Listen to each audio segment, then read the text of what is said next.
তো রমাদান আল মুবারক এত মর্যাদাপূর্ণ মাস কেন? মাস তো আরো আছে। আল্লাহ বলছেন ইন্না ইদ্দাতাশ শুহুরি ইনদাল্লাহি 12 শাহরান, নিশ্চয় আল্লাহর কাছে মাসের হিসাব 12টি। তো 12টি মাসের মধ্য থেকে মুহররম, সফর, রবিউল আউয়াল, রবিউল সানি, জুমাদা আল উলা, জুমাদা আল সানিয়া, রজব, শাবান, রমাদান, শাওয়াল, যুলকাআদা, যুলহজ্জা, এই যে 12টা মাস, এই 12টা মাসের মধ্যে থেকে রমাদানের এত মর্যাদা কেন? এর কারণ হচ্ছে রমাদান আল কারীমের ভেতরে এমন একটি রাত রয়েছে যে রাত 1000 মাসের চেয়ে সেরা। সে রাতটাকে আমরা জানি লাইলাতুল কদর বা কদরের রাত হিসেবে। আল্লাহ বলছেন ইন্না আনজালনাহু ফি লাইলাতুল কদর। তো এই কদরের কারণে রমাদানের মর্যাদা এত বেশি। তো কদরের এত মর্যাদা কেন? লাইলাতুল কদর তো রমজানের 29 বা 30টি রাতের মতোই একটি রাত। এ রাতের এত মর্যাদা কেন?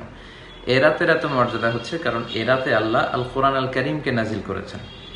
104টি আসমানি কিতাবের সর্বশ্রেষ্ঠ কিতাবটি আল্লাহ এ রাতে নাজিল করেছেন। এজন্য কদরের এত মর্যাদা। আল্লাহ বলছেন ইন্না আনজালনাহু ফি লাইলাতুল কদর, নিশ্চয়ই আমি কোরআনকে কদরের রাতে নাজিল করেছি। তার মানে বোঝা গেল রমাদানের এত মর্যাদা, এত সিগনিফিকেন্স, এটার মূল কারণ হচ্ছে আল কোরআন। শাহরু রমাদান আল্লাযী উনজিলা ফীহিল কোরআন।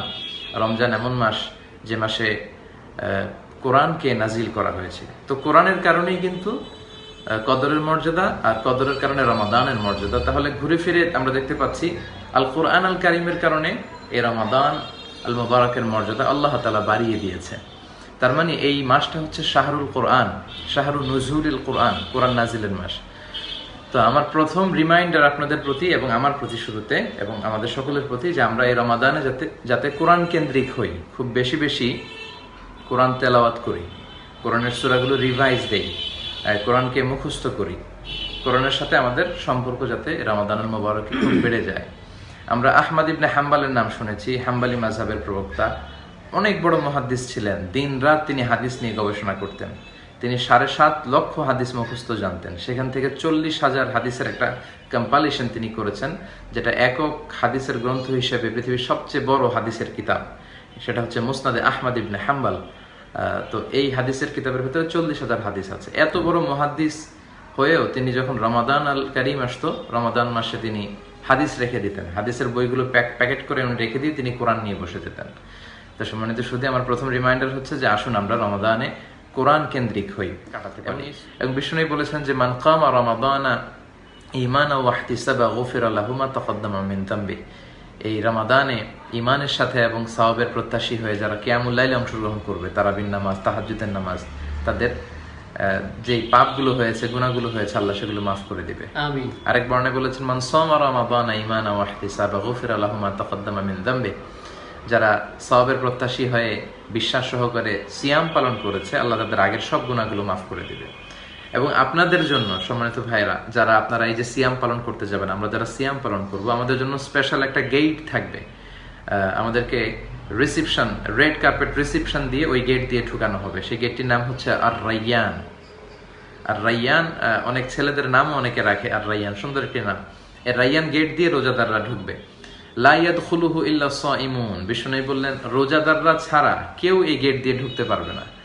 তিরমিজির আরেক বর্ণনা বিষ্ণু বললেন মান দাখালাহু লাম ইয়াজমা আবাদা, যে এই রাইয়ান দরজা দিয়ে একবার ঢুকবে, he will never be thirsty again. সে কখনো তৃষ্ণার্ত হবে না। তার গলার তৃষ্ণা আল্লাহ শেষ করে দিবেন, মিটিয়ে দিবেন, চিরবিদায় করে দিবেন। তিনি আর কখনোই তৃষ্ণার্ত হবে না। এবং হাদিসে এসেছে সিয়াম এবং কোরআন এই দুইটি বিষয় কিয়ামতের দিন আমাদের পক্ষে সুপারিশ করবেন। বিষ্ণু বলেন ফায়ুশাফাআন, এই সুপারিশগুলো আল্লাহ তাআলা তিনি গ্রহণ করবেন। তো এজন্য এই রমাদানে যাতে আমরা বেশি বেশি কোরআন কেন্দ্রিক হই এবং কোরআনের শাফাআত লাভে যেন আমরা ধন্য হতে পারি। এই যে কালকে থেকে যে সিয়াম আসবে, বিষ্ণু বলেছেন জান্নাতের দরজাগুলো খুলে দেওয়া হবে।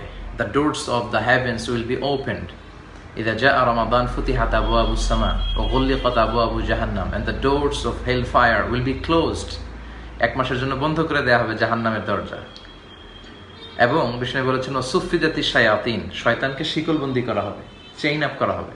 তো আমাদেরকে অনেকে প্রশ্ন করে যে এই রমাদানে যদি শয়তানকে চেইন আপ করা হয়, শিকলবন্দি করা হয়, তাহলে রমাদানেও তো মানুষ মিথ্যা কথা বলে, রমাদানে মানুষ ঘুষ খায়, রমাদানে হত্যাকাণ্ডের ঘটনাও তো ঘটে, তো এটা কেমন করে হয়? সেটাই তো। এটার কারণ হচ্ছে শয়তান কিন্তু দুই ধরনের, একটা জিন শয়তান, একটা মানুষ শয়তান। জিন শয়তানকে আল্লাহ চেইন আপ করে, কিন্তু মানুষ শয়তানকে আল্লাহ চেইন আপ করে না। এবং আপনার নাফসের ওয়াসওয়াসার কারণেও মানুষ এই পাপগুলো অনেক সময় করে থাকে। তো আমাদের রবিউল ইসলাম ভাই ইমাম সাহেব, আমার বন্ধুবর, উনি বলেছেন ক্যামেরাটা বাঁকা হয়েছে, আমরা একটু সোজা করে নেওয়ার চেষ্টা করি। আচ্ছা, তো আবার দেখবেন যে আপনার, আমি একটা উদাহরণ দিয়ে বোঝাতে চেষ্টা করি যে আপনার ঘরের ফ্যান ফুল স্পিডে ঘুরছে, তা আপনি এখনই সুইচ বন্ধ করলেন ফ্যান বন্ধ করার জন্য, তো যখনই সুইচটা চাপলেন ফ্যানটা কি সাথে সাথেই বন্ধ হয়ে যায়? আস্তে আস্তে না, একটা সময় নেয়, 1 মিনিট পরে 1.5 মিনিট পরে আস্তে আস্তে ফ্যানটা বন্ধ হয়। তো আপনি সারা বছর যখন পাপ করেছেন, অন্যায় করেছেন, ওগুলোর ধাক্কাতেও আপনি রমাদানেও অনেক সময় পাপ করে ফেলেন। এটা একটা কন্ট্রোলে আসতেও সময় লেগে যায়। তো এই জন্য এই বরকতের মাসে আমাদেরকে প্রস্তুতি নিতে হবে, এই মাসের জন্য নিজেদেরকে গড়তে হবে। এবং এই মাসের বারাকার কোনো শেষ নেই। আমরা যদি মুসলমানদের বিজয়গুলোর দিকে তাকাই, এই রমাদান অনেক বিজয় অর্জিত হয়েছে। আমাদের প্রথম বিজয় বদরের যে বিজয়, এটা কিন্তু 17 রমাদানে হয়েছে। তারপরে আমাদের ফাতহে মক্কা, মক্কা বিজয় কিন্তু 20 রমজানে হয়েছে। তারিক বিন জিয়াদের নেতৃত্বে আন্দালুসিয়ার বিজয় হয়েছে এই রমাদানে। ঈসা আলাইহিস সালামকে উঠিয়ে নেওয়া হয়েছে রমাদানে। তারপর ইসরায়েলদের কাছ থেকে তুর পাহাড়কে মিশরীরা ছিনিয়ে নিয়েছে রমাদানে। অনেক বরকতের ঘটনা ঘটেছে। এবং বিশ্বনবী তো 2 মাস আগ থেকে প্রিপারেশন নিতেন রমাদানের জন্য, এবং দোয়া করতেন আল্লাহুম্মা বারিক লানা ফি রজব ওয়া শাবান ওয়া বাল্লিগনা রমাদান। এবং আজকে যদি তারাবি হয় তাহলে আজকে এই দোয়াটি বন্ধ হয়ে যাবে। আর এখন যেহেতু শাবান চলছে, আমরা পড়তে পারি যে আল্লাহুম্মা বারিক লানা ফি শাবান ওয়া বাল্লিগনা রমাদান। আল্লাহ শাবানের বরকত আপনি নসিব করুন এবং রমাদানে আপনি আমাদেরকে পৌঁছিয়ে দিন। তো সম্মানিত সুধী, বিষ্ণু ঈসা ইসলাম এই রমাদানকে ওয়েলকাম জানানোর জন্য শাবানের শেষ দিনে, মানে আজকের এই দিনটিতে একটি ভাষণ দিয়েছেন।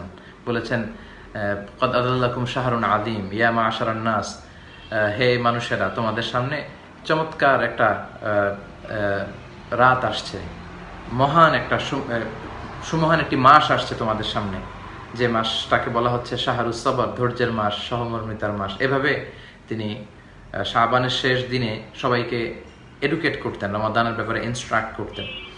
এজন্য সম্মানিত সুধী, আমি বলবো যে যেহেতু রমজান একেবারে অত্যাসন্ন, আসুন আমরা রমাদানের ব্যাপারে প্রস্তুতি নেওয়ার জন্য আমরা একটা প্ল্যান করি, একটা প্রিপারেশন আমাদের থাকা উচিত। We should take a constructive plan to pass the holy Ramadan in a fruitful way. আমরা যদি পরিকল্পনা না করি তাহলে রমাদানের অনেক বারাকা হয়তো আমাদের থেকে মিস হয়ে যেতে পারে। We should take a plan. তো সম্মানিত সুধী, এই রিমাইন্ডারটা একটু আমরা নেই, একটু খেয়াল রাখবেন যে আজকে রাতেই বা কালকে রাতেই আমরা যাতে আমাদের ডায়েরিতে বা সাদা কাগজে আমরা একটা প্ল্যান নেই। প্ল্যান কিন্তু খুবই গুরুত্বপূর্ণ। প্ল্যান প্ল্যান প্ল্যান প্ল্যান ছাড়া মানুষ কখনো, পরিকল্পনা ছাড়া, সুন্দর পরিকল্পনা ছাড়া মানুষ সফল হতে পারে না। তো এই বরকতের মাসের সর্বোচ্চ বরকত যাতে আমরা হাসিল করতে পারি, আমরা যাতে একটা প্ল্যান করি। সেখানে আপনি কতটুকু সালাত পড়বেন, কিয়ামুল লাইল করবেন, কোরআন কতটুকু পড়বেন, কোন তাফসিরটা পড়বেন, কতজন মানুষকে ইফতারি করাবেন, নিজের মধ্যে কোনো বাজে অভ্যাস থেকে থাকলে কিভাবে সেটা থেকে নিজেকে দূর করবেন, নিজের সাথে নিজের একটা বোঝাপড়া এবং এই প্ল্যান যেন আমরা থাকি। এই পর্যায়ে কয়েকটি টিপস আপনাদের সাথে শেয়ার করে আমরা প্রশ্নোত্তর পর্বে যাব যে এই রমাদানে আমরা কি কি কাজ করতে পারি, কি কি কাজ করার মধ্য দিয়ে একটা ফ্রুটফুল রমাদান আমরা কাটাতে পারি। প্রথমত অবশ্যই আমরা সিয়াম পালন করব, যেহেতু সিয়ামকে আল্লাহ ফরজ করেছেন। এই সিয়ামের মধ্য দিয়ে আমরা আল্লাহ সন্তুষ্টি অর্জন করব।